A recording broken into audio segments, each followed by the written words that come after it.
¿Qué estrategias realmente funcionan? Algunas estrategias de las más conocidas cuando entramos a las redes sociales o internet siempre suelen ser las mismas. Tenemos ST, Smart Money, soporte de resistencia, tenemos RT, líneas de tendencia, cruces de EMAs, entre otras, porque realmente hay un abanico bastante grande de estrategias. Ahora la pregunta siempre es, ¿cuál de estas funciona? Porque también es verdad de que hay ciertos traders que tienen como un sentido de pertenencia con la estrategia, como un fanatismo, o si fueran hinchas, y al final, ¿qué pasa? Uno se mete y ve cómo opera el de ICT y el de ICT, mientras operas te va diciendo que Smart Money no funciona, que soporte de resistencia no funciona, que CRT no funciona, luego te metes al de Smart Money, te dice que el ICT no funciona, que soporte tampoco, que el cruce de más tampoco, y entonces claro, ¿qué pasa? Que esto genera una confusión muy grande a la persona que está empezando, porque al final no sabe por dónde arrancar. Porque si me dicen que esto funciona, que esto no funciona, y después del otro lado me dicen no, que el otro no funciona, que esto no funciona, al final uno se termina volviendo un poco loco. Pero bueno, a esta pregunta, ¿cuál de estas funcionan? La respuesta es muy simple. Todo funciona. Todas las estrategias funcionan. Y no porque lo diga yo, no porque soy el mejor ni nada, no, simplemente porque están los gráficos. O sea, todas las respuestas a todas las preguntas en el trading suelen estar en los gráficos. Yo me voy ahora a un gráfico, ¿sí? Y yo veo, ¿concepto de liquidez se respetan? Sí. FVG, IFVG, ¿se respeta? Sí. Soporte y resistencia, ¿se respeta? Sí. Yo claramente entro a un gráfico y veo cómo el precio a veces rebota en ciertas zonas. Líneas de tendencia, veo que se respetan. Una estrategia tan básica como la de cruces de EMAs, yo veo que se respeta también.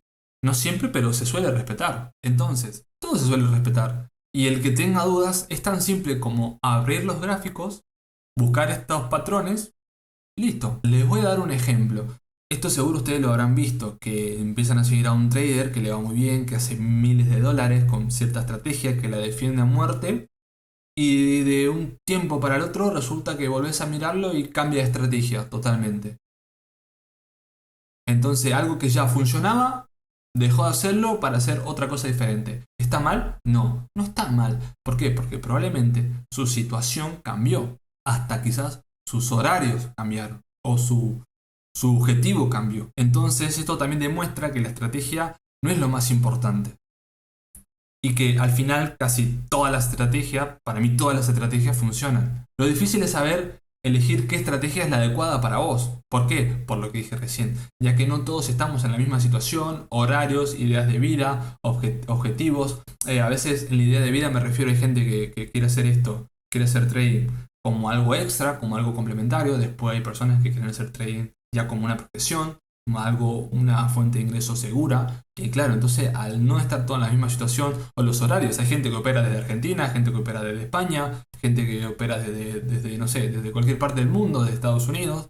Y claro, para ir el de Argentina y el de Estados Unidos no pueden operar la sesión de Londres, su estrategia en Londres. Entonces, claro, quizás tienen que adaptar todo para qué, o cambiar la estrategia para operar la sesión americana. Y así sucesivamente, quizás las personas que se encuentran en Europa muchas veces no pueden operar en Nueva York. ¿Por qué? Porque en esa hora de la siesta los pilla trabajando, llevando a los niños al colegio, no sé, qué sé yo, digo un ejemplo.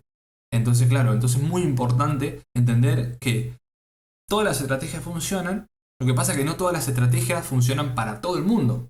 Ahí viene esto que es algo muy importante, que es el contexto, que no todos estamos en la misma situación. Entonces, vamos a ver cómo se analiza cada estrategia. Para mí hay 4 puntos que son muy importantes a la hora de elegir una estrategia.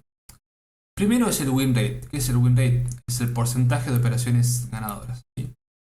Luego también es muy importante ver la frecuencia, o sea, con qué frecuencia se suelen dar estas operaciones, ¿sí? Y luego también es muy importante el RR, que es la relación de riesgo-beneficio. Al final estos 3 puntos están unidos. Y aquí el punto más importante para mí a la hora de elegir una estrategia es la objetividad versus la subjetividad. Es decir, qué tan claras y medidas son las reglas que tiene cada estrategia. Esto para mí es primordial. Es decir, tenés estrategias que son un poco más subjetivas, es decir, son estrategias un poco más de interpretación, ¿sí? Que se prioriza mucho el cómo, el cuándo, el por qué, y tenés otras estrategias un poco más objetivas, más de ABC y listo, se ejecuta. En cambio, en las estrategias subjetivas tenés un ABC, pero claro, hay que ver cómo llega el A, cómo se da el B, y cómo se termina dando el C. Entonces ahí cambia y ahí entra la subjetividad. A mí en lo personal me encantan las estrategias objetivas. Yo cuando empecé con estrategias más subjetivas, de mucha interpretación, porque también me gustaba esa interpretación de decir, vale, cómo llega el precio, desacelera, tiene fuerza, no tiene fuerza, me gustaba darle esa interpretación, pero ahora soy 100% objetivo. Más que nada por un tema psicológico. ¿Por qué? Porque yo siento que cuando operaba con estrategias subjetivas, al no tener un patrón claro, al fijarme mucho en el cómo, en el cuándo y en el por qué, claro, ¿qué pasa? Que se abrió un espacio. Y en ese espacio habían muchas dudas. Y en esas dudas se rellenaban con emociones. Entonces ya empezaba a actuar con las emociones. Ahora, cambié de operativa, empecé a operar una estrategia objetiva, entonces ya no había ese espacio de dudas para que entren las emociones. Ahora es A, B, C, ejecuto. Si es más bonito o menos bonito, ese lenguaje totalmente lo eliminé porque no sirve para nada decir, no, este trade entro porque es más bonito, no, este trade es más feo, no entro, no. ¿Qué es eso? No. ¿Se entra o no se entra? ¿Cumple o no cumple? Para mí, hoy en día es así. Y estoy muy contento, no solamente con los resultados, sino que también cómo me siento a la hora de operar. Pero bueno, volviendo al tema de unir estos tres puntos del win rate, de la frecuencia y del RR, porque estos tres puntos que están correlacionados son lo más importante a la hora de elegir una estrategia, porque claro, al final las estrategias no solo se diferencian por si son Smart Money, TCT o CRT o lo que sea, no, también se diferencian por esto. ¿Por qué? Porque hay estrategias que tienen el win rate muy alto, pero la frecuencia se da muy poquito y quizás el RR es muy cortito. Entonces al final quizás puedes tener un win rate por mes de un 70%, pero operar 3 veces un 1-1. Y tampoco es algo... A ver, termina siendo rentable, pero tampoco haces la diferencia ni me parece algo tan loco por más que tengas un win rate súper alto. Después hay otras estrategias con un win rate súper bajo, con una frecuencia normal, vamos a decir, o sea, 3-4 veces por semana, que eso para mí es normal, y un RR de 1-4, 1-5. Entonces, claro, totalmente te renta incluso más que la otra que tiene el win rate un poco más alto. A la hora de encontrar una estrategia es muy importante esto, es decir, vale, ¿dónde estoy yo? ¿Dónde quiero ir? ¿Y cómo quiero ir? Y ahora viene algo muy importante. ¿Qué preguntas nos debemos hacer? Yo empezaría con este punto de acá. Horarios. Horarios para operar que tengo libre. En base a esto debemos empezar a analizar qué estrategia vamos a elegir. ¿Por qué? Porque quizás a una persona le gusta una estrategia de apertura de Nueva York, pero justo a esa hora está trabajando, entonces no tiene sentido que elija esa estrategia. O quizás hay una persona que dice, vale, yo quiero operar las aperturas de Londres, pero vive en Sudamérica, no se va a levantar a las 4 de la mañana para operar esa estrategia, o a las 3 o a las 2, depende del lugar donde esté, ¿sí? Entonces es muy importante entender el horario que tenemos disponible, porque acá también con los horarios hay una cosa que para mí no está bien explicada, que es eso de, mira, si no tienes mucho tiempo para hacer trading, te conviene hacer swing. No, porque al final swing también tenés que estar más a tiempo, tenés que tener alarma y quizás el trade se te da un lunes a las 7 de la tarde y no podías. O yo prefiero a las personas que tienen poco tiempo decirle, no, busca, aunque sea 1 o 2 horas al día que digas, puedo estar pendiente a la compu o al celu o la tablet o en lo que operes. Para mí eso es mucho mejor que decir, no, operás swing una vez al mes y buena suerte. Y no sabes si ese trade te va a caer un viernes a las 8 de la tarde o un lunes a las 3 de la tarde. Entonces así es imposible. En Europa tenés la suerte que podés operar ambas aperturas o en la mañana si tenés libre en Londres y en la tarde si tenés libre Nueva York, ¿no? Y así. Primero eso es una pregunta súper importante. Después, otra pregunta. ¿Queremos operar más activamente o más tranquilo? ¿Por qué? Porque claro, nosotros vemos a mentores o otros traders que operan muy tranquilo, con una frecuencia muy baja, pero claro, son personas que llevan 10 años. Uno cuando está empezando quiere acción, quiere un poquito más de movimiento. Por eso este punto es muy importante. Pero tiene una trampa. Operar más activamente no quiere decir que vamos a ganar más. Operar activamente, lo más probable es que perdamos más todavía. Entonces, ¿estamos preparados para operar más y perder más? Hay que evaluarlo. O algo más tranquilo, algo más normal, que se dé 1, 2, 3 veces a la semana y ya. Eso también es muy importante, pero lo más importante es ¿qué preferimos?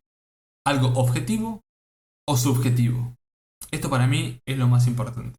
Si te gusta interpretar, leer el gráfico, irte a lo macro, irte a lo micro, irte a todo, vale algo quizás un poco más subjetivo, donde te permita interpretar las cosas, porque yo cuando empecé también esto para mí era como un arte, el interpretar un gráfico me gustaba, intentar buscar zonas, cómo llega el precio, con fuerza, con menos fuerza, cómo se da el cambio, cómo se da el pullback, hay fuerza, bueno, hay infinitos conceptos que a mí me gustaban mucho, pero claro, como expliqué recién, al final eso hacía que muchas veces se daba el setup, pero no de la mejor manera o no tan bonito, por así decir. ¿Y qué pasa? Eso se abrió un espacio y en ese espacio de dudas entraban las emociones y claro, al final ya terminas superando más por emociones que realmente por el patrón que estás viendo, pero después te das cuenta de que no importa el trade, qué tan bonito, qué tan feo, con qué tanta fuerza, con qué tanta desaceleración se daba todo si al final el resultado es algo que nunca depende de nosotros y tanto en una estrategia los trades bonitos y malos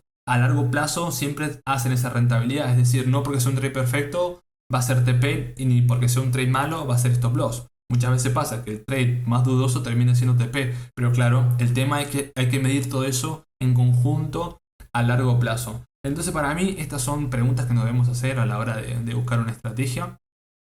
Son muy importantes. Y nada, espero que les haya gustado y que les haya ayudado, sobre todo, que es lo que más me interesa. Y si llegaste hasta acá, te gustó y te pudo hacer un pequeño clic, porfa, suscríbete y darle me gusta, darle cariño, que dentro de poco se viene mucho más contenido. Así que nada, nos vemos en la próxima.